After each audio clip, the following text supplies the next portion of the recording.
Boa noite.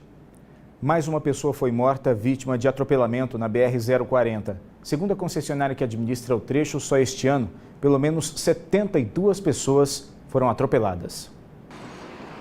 Quem vê essa imagem logo pensa que essas pessoas estão chamando um ônibus. Mas, na verdade, eles estão pedindo são para os carros pararem. A gente tenta, fica um montão de gente junta, bota a mão assim para ver se para, entendeu? E tem motoqueiro que vem doido e não para mesmo e ninguém faz nada. De dia ou à noite o movimento é intenso. A BR-040 corta a cidade de Lusiânia, Valparaíso e Cidade Ocidental. São cerca de 500 mil de habitantes que usam essa rodovia, principal ligação até Brasília. Muita gente que mora no entorno, mas trabalha no DF.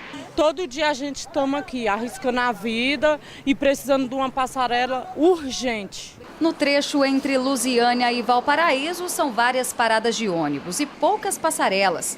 Não é difícil encontrar pedestres se arriscando nessa travessia perigosa.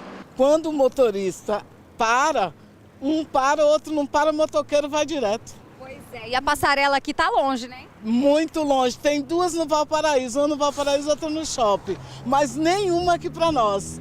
No último fim de semana, um homem foi atropelado por um carro. Ele não resistiu aos ferimentos e morreu no local. Na semana passada, mais uma vítima na rodovia, um homem de 50 anos.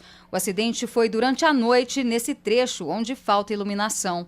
E os atropelamentos aqui na BR-040 nem sempre são durante a noite. Por isso, a importância do motorista manter os faróis ligados também durante o dia. Assim facilita a visibilidade do pedestre que precisa atravessar. De acordo com a concessionária que administra a rodovia, este ano foram 72 atropelamentos registrados entre Lusiânia e Valparaíso. 6 deles só no mês passado. Toda hora os pessoal correndo um risco de acidente. Eles atravessam, eles pedem passagem desse lado e não sabem quem vem do outro lado, nem o motoqueiro que vem no corredor. E o pessoal fica aqui, ó, assim. Como não existe uma previsão de quando outras passarelas serão instaladas, a PRF dá algumas orientações de segurança para quem usa a BR. É importante que ele faça essa travessia nos locais que tem o redutor de velocidade. E os veículos já vão tender a diminuir a velocidade e é importante também que o pedestre tenha consciência de que ele tem que estar visível para o motorista também. Para este motorista, muitos atropelamentos acontecem por falta de atenção. Pressa e celular. Hoje em dia as pessoas não prestam atenção, tanto o motorista quanto o pedestre, está uma confusão tremenda, entendeu? A concessionária que administra a rodovia disse em nota que o plano de melhorias está em análise com a NTT, mas não deu um prazo para que seja feita a implantação. A PRF informou que registra os casos, mas a investigação é feita pela Polícia Civil. Câmeras de segurança registraram um momento em que um homem foi morto a tiros no setor Mandu, aqui em Lusiânia. Observe que 2 pessoas caminham na rua. Uma delas é a vítima, Reinaldo Pereira da Silva, de 34 anos. Ele e um amigo voltavam do trabalho. O veículo se aproxima.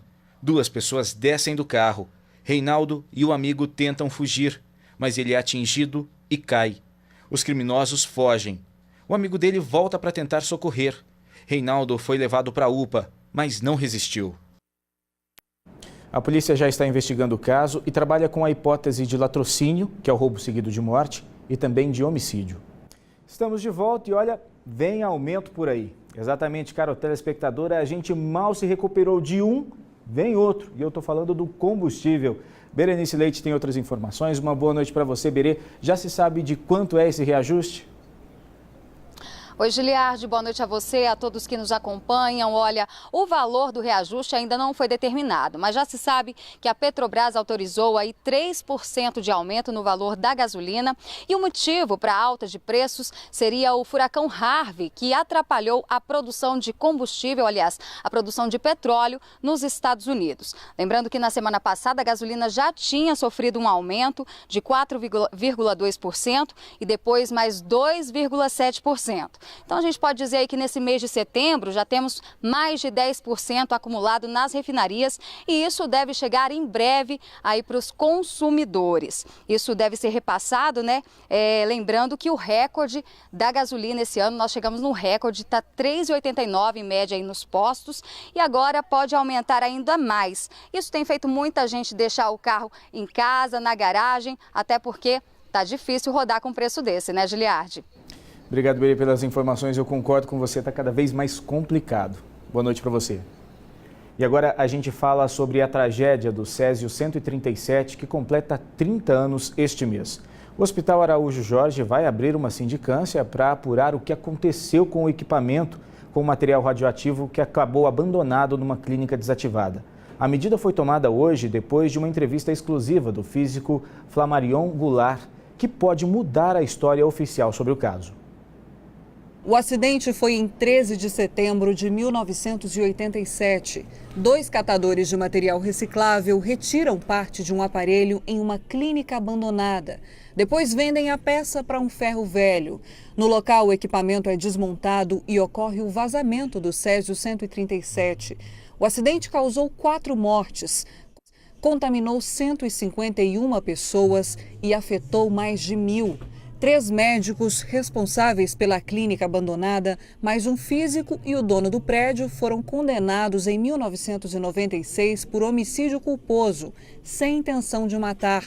Receberam pena de 3 anos e 2 meses em regime aberto. Os médicos Carlos Bezerril, Criseide Dourado e Orlando Teixeira e o físico Flammarion Goulart. O dono do prédio, Amaurilo Monteiro de Oliveira, foi condenado a 1 ano e 2 meses. Depois conseguiu a suspensão da pena. Em 1998, todas as penas foram extintas por um indulto presidencial. Mas os fatos que levaram às condenações podem não ter acontecido como se pensava. O físico Flammarion Goulart decidiu falar sobre o assunto. Disse que está cheio de carregar uma culpa que não tem. Na época, ele dava uma consultoria para o Instituto Goiano de Radioterapia, a clínica que foi desativada e onde os catadores encontraram o equipamento com o Césio 137. Ele deu uma entrevista exclusiva ao repórter Álvaro Pereira Júnior. Aquele equipamento, na realidade, não estava largado lá. Aquele equipamento, quando foi desmontado a clínica, aquele cabeçote foi lacrado e foi transferido para o Hospital Araújo Jorge, no bunker do acelerador que ia ser montado aqui. Por alguma razão, esse equipamento foi trazido para um local protegido aqui do hospital. Exato. E acabou voltando para a clínica. Acabou voltando para a clínica. O senhor não sabe explicar por quê? Não sei. O doutor Bezerril sabia muito bem do risco daquele equipamento. E para o doutor Bezerril, esse equipamento estava aqui. E como é que o pessoal, os catadores, acharam o equipamento? Porque alguém pegou aqui e levou para lá. Não sei quem e como levaram. O advogado de Orlando Teixeira disse que seu cliente nunca soube dessa história em hipótese alguma. Os médicos Carlos Bezerriel e Amaurilo Monteiro e Criseide Dourado não quiseram falar sobre o assunto. Pois é, e hoje à tarde a Associação de Combate ao Câncer, que responde pelo Hospital Araújo Jorge, mandou para a gente uma nota de esclarecimento. No comunicado, a associação diz que desconhecia a denúncia do físico Flammarion Barbosa Goulart de que o cabeçote do aparelho radioativo teria sido transferido para o hospital e depois levado de volta à clínica de origem. A associação se diz ainda perplexa com o fato de o físico, diante da relevância da informação que divulgou na entrevista, não ter revelado em sua defesa na ação que resultou em sua condenação. E, por fim, o Hospital Araújo Jorge diz que, diante da gravidade do que foi revelado pelo físico, determinou imediatamente a instauração de uma sindicância para apurar os fatos. E olha só, está pior a seca no DF. Por causa disso, as regiões abastecidas por rios, córregos e poços artesianos, que até então tinham sido poupadas do rodízio, vão entrar no calendário de racionamento a partir de quarta-feira. Na estação de captação do córrego Paranoazinho, as margens estão secas. E no vertedouro, que mesmo em época de pouca chuva escorria água, nenhuma gota. O Paranoazinho abastece parte dos condomínios de Sobradinho e está com o nível de água bem abaixo do normal. A vazão caiu de 45 litros por segundo para 19 litros por segundo. Essa aqui é a estação de captação de água do córrego Contagem, que também abastece os condomínios de Sobradinho. A gente consegue ver que as raízes das árvores que ficam no meio da barragem estão todas à mostra. E aqui nas margens a gente percebe que o nível de água está muito abaixo do normal. Nesta época do ano, a água estaria em 60 centímetros. Hoje não chega nem a 20 centímetros. Por causa disso, as regiões abastecidas por esses sistemas entram no rodízio a partir desta semana. Outros lugares que ainda não tinham racionamento porque não são abastecidos pelos reservatórios do Descoberto ou de Santa Maria, e sim por poços da CAESB e pequenos córregos, também serão incluídos. Passarão a ter racionamento São Sebastião, Fercal e os setores habitacionais Contagem, Boa Vista, Grande Colorado e Mansões Sobradinho, onde ficam vários condomínios. Essas regiões têm 150 mil habitantes e entram no rodízio a partir de quarta-feira. O corte vai ser do mesmo jeito do restante do DF. A cada 6 dias, o fornecimento será interrompido por 24 horas, com um período de mais 2 dias para que a água volte completamente. O grande número de ligações clandestinas, principalmente em São Sebastião, também motivou os cortes. Enquanto a chuva não vem e a crise se agrava, a CAESB promete entregar 2 obras de captação de água nos próximos meses. Nossa previsão é agora, no final do mês, a gente já entrar com a pré-operação da ETA Lago Norte e com a entrada em operação no início de outubro, e também o Bananal, que nós estamos intensificando essas obras para também colocá-la em operação em meados de outubro. E a gente lembra que essa situação de seca também está ruim aqui na região. Em Lusiânia, por exemplo, a umidade relativa do ar foi registrada na semana passada 8%, a mais baixa do país.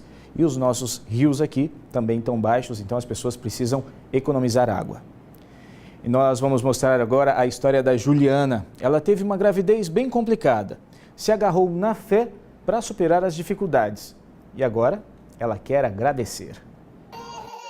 Esse sorriso aí no rostinho da Júlia é o que hoje incentiva a Juliana a cumprir uma promessa. Ela descobriu que estava grávida com 3 meses de gestação, uma gravidez de risco com a placenta descolada. Mesmo seguindo as recomendações médicas, 3 meses depois, a bolsa estourou muito antes do previsto. Com riscos de perder o bebê, a Juliana se agarrou à fé. Foi nesse momento de desespero que eu falei, eu vou sacrificar o que mais vai me doer, né? Que eu não posso colocar uma coisa que não vai me doer. Foi meu cabelo, que eu queria muito que crescesse.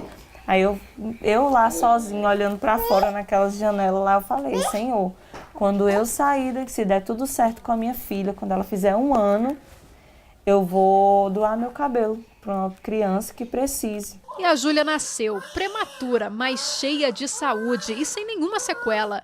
Uma surpresa até para os médicos. Assim que ela nasceu, os médicos até falaram que com 20 e poucos anos de experiência, de profissão, eles nunca tinham visto um caso igual dela. Nascer normalzinha, fizeram vários e vários exames nela e graças a Deus não conseguiu achar nada. Com a filha em casa, a Juliana decidiu não cortar mais o cabelo. O comprimento chegou até a cintura. A Juliana deixou a vaidade de lado e quando a Julinha completou 1 ano e 5 meses, ela finalmente cortou o cabelo. E olha, ele ainda tá aqui, ó, guardadinho. Ô, Juliana, o que falta ainda para você doar o cabelo? Falta eu encontrar uma criança, um adolescente que realmente precise, que não tenha condições de comprar, né, nem ter um cabelo, e dar essa parte minha, né, que é como se fosse uma parte minha, porque para essa pessoa, para mim estar fazendo essa pessoa feliz, porque eu já tive a minha bênção e já fui feliz com a minha filha. Como a gente viu na reportagem, a Juliana está em busca de uma criança para doar esse cabelo. Então, se você conhece alguém, entre em contato aqui com a nossa redação, 3622-1600. A gente vai te ajudar a fazer essa ponte aí para fazer o bem ao próximo. E o JA dessa segunda-feira, o JA2 dessa segunda-feira fica por aqui. Para você, uma boa noite. A gente volta a se ver amanhã. Tchau.